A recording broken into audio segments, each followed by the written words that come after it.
Pasca pemilihan di Kongres luar biasa, publik menunggu janji Menteri BUMN Erick Thohir yang kini jadi Ketua Umum PSSI periode 2023 hingga 2027.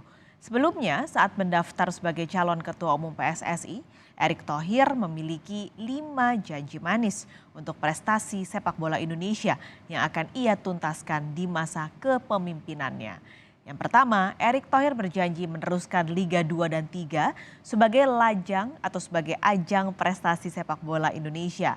Kedua, membenahi kualitas wasit, serta Erick juga berjanji menerapkan VAR alias wasit yang memantau lewat video. Yang keempat, saudara, juga membangun training camp untuk tim nasional Indonesia. Dan selanjutnya, mengejar ketertinggalan Indonesia dalam prestasi sepak bola dunia. Dan yang terakhir, agenda terdekatnya adalah prestasi Indonesia di Piala Dunia U20 dan juga Piala Asia. Erick Thohir kini memimpin PSSI. Ada juga drama dalam Kongres luar biasa. Apa yang sebenarnya terjadi dan apa yang bisa diharapkan dari kepemimpinan Erick Thohir? Siang ini Kompas Siang akan berbincang bersama pengamat sepak bola Muhammad Kusnaini. Bungkus, halo, selamat siang. Halo, selamat siang Pak Skalis. Oke, ini sudah terpilih Erick Thohir yang juga adalah Menteri BUMN. Sebenarnya seberapa besar dampaknya terpilihnya Erick Thohir ini untuk membenahi PSSI? Ya, kita harus menyadari bahwa persoalan sepak bola Indonesia ini sangat berat ya.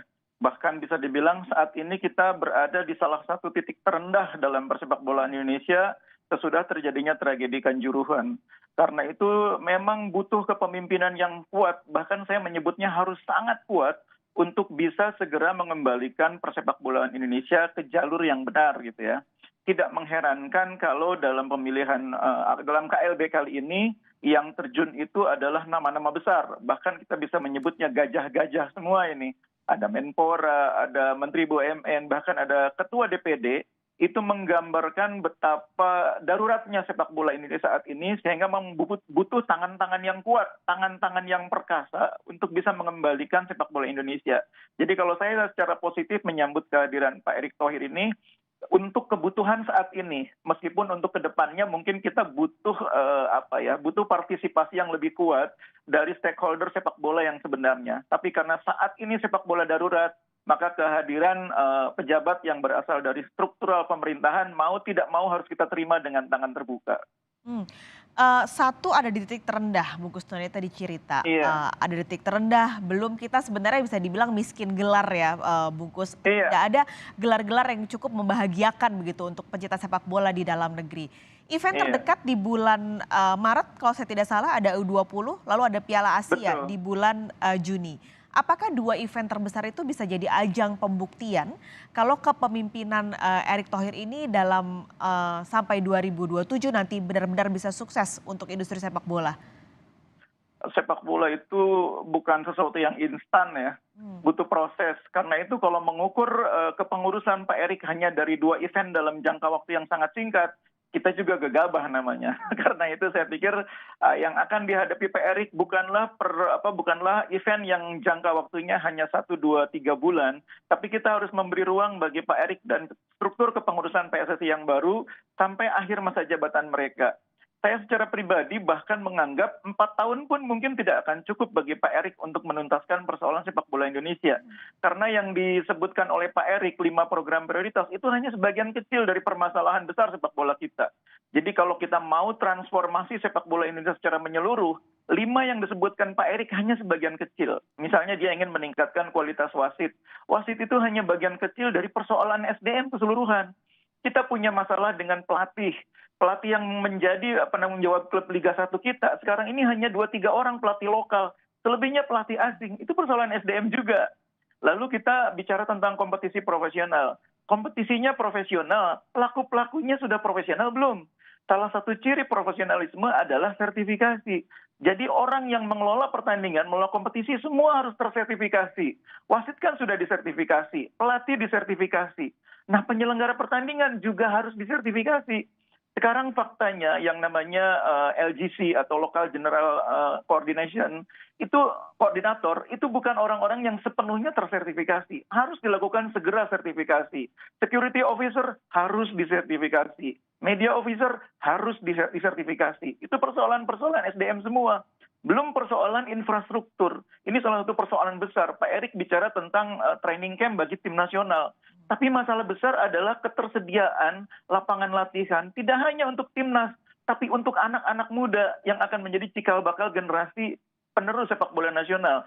Pak Erik harus punya program yang yang terintegrasi, yang menyeluruh, yang tidak hanya menyediakan fasilitas untuk timnas, tapi bagaimana menyediakan lapangan yang layak untuk anak-anak yang akan menjadi pemain timnas di masa depan. Jadi programnya harus sangat kuat, harus sangat terintegrasi, tidak hanya melibatkan PSSI, tapi juga melibatkan Kementerian BUMN, Kementerian PUPR, Kementerian Keuangan, Kemenpora, yang semuanya sebetulnya sudah dikasih tugas melalui Impres nomor 3 tahun 2019, tapi selama ini tidak dilaksanakan. Bayangkan, ada Impres perhatian yang luar biasa dari Presiden, tapi tidak dilaksanakan.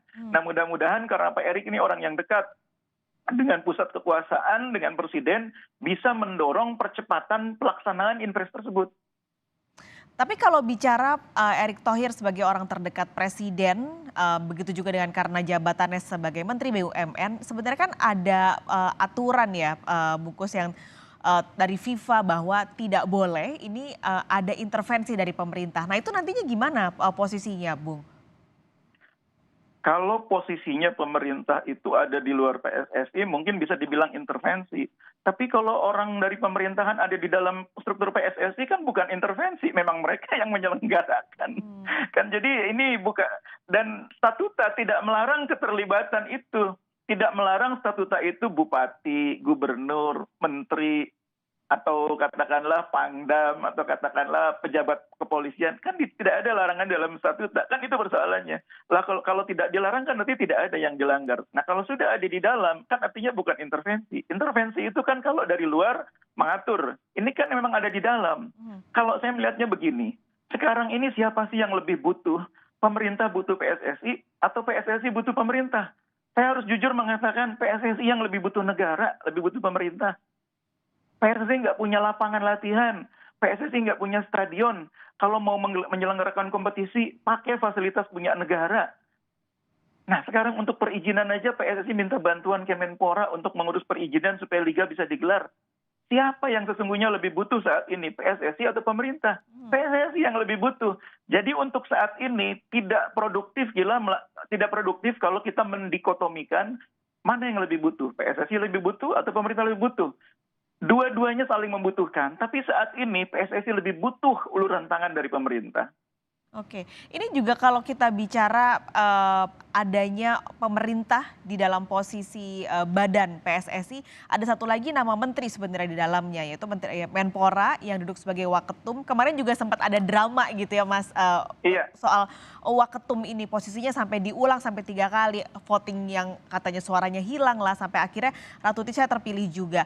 Ini posisi waketum ini sebenarnya seberapa penting sih dalam jabatan ini? Karena biasanya kan ya akan ketuanya saja begitu yang jadi senternya. Tapi kenapa waketum ini menjadi seperti semacam rebutan begitu? Iya, jadi kalau kepemimpinan PSSI itu kan pada dasarnya kolektif kolegial. Secara organisasi memang PSSI di luar diwakili oleh yang namanya ketua umum. Wakil ketua umum adalah orang yang menggantikan ketua umum bila berhalangan. Nah, keputusan-keputusan besar PSSI itu harus diputuskan melalui yang namanya rapat komite eksekutif. Dan itu tidak hanya terdiri atas ketum dan wakil ketua umum, tapi juga oleh anggota exco yang lain. Jadi tidak berarti seseorang menjadi ketum itu kekuasaannya mutlak di PSSI. Enggak sebetulnya. Komite eksekutif itulah kekuasaan yang sebenarnya di PSSI. Hanya saja memang figur ketua umum ini sangat penting karena seperti yang saya bilang tadi, ini organisasi sedang dalam situasi yang bisa dibilang salah satu titik terendah dalam sejarah organisasi. Karena itu butuh figur yang bisa menggerakkan, bisa menjadi lokomotif. Dan itulah sebabnya dibutuhkan figur yang kuat. Makanya terpilihnya Pak Erik, mudah-mudahan bisa menjelma menjadi lokomotif yang kita butuhkan. Persoalannya kemudian, Pak Erik ini orang yang sangat sibuk. Dan mungkin kesibukannya akan lebih bertambah menuju 2024. Karena itu memang dibutuhkan wakil ketua umum yang punya waktu, punya energi, punya kemampuan menjadi pengganti ketua umum. Nah makanya terpilihnya Pak Amali dan Ratu Tisha menurut saya itu figur yang tepat, kombinasi yang tepat. Pak Amali orang yang punya kemampuan menggerakkan suprastruktur karena posisinya di pemerintahan. Tapi di PSSI juga dibutuhkan orang yang paham internal organisasi. Ratu Tisa punya Ya, kemampuan itu. Sama seperti halnya Yunus Nusi. Jadi bagi saya terpilihnya Ratu Tisa dengan mendampingi Pak Amali itu kombinasi yang tepat. oke. Dengan harapan bisa bersinergi dan membereskan PR-PR yang tadi Bung Kusno ini sudah sebutkan, terutama untuk SDM dan juga infrastruktur demi kemajuan sepak bola Indonesia. Bung Kusno ini terima kasih banyak sudah berbincang Baik, hari ini baik. di Kompas Siang. Sehat selalu. Amin, amin.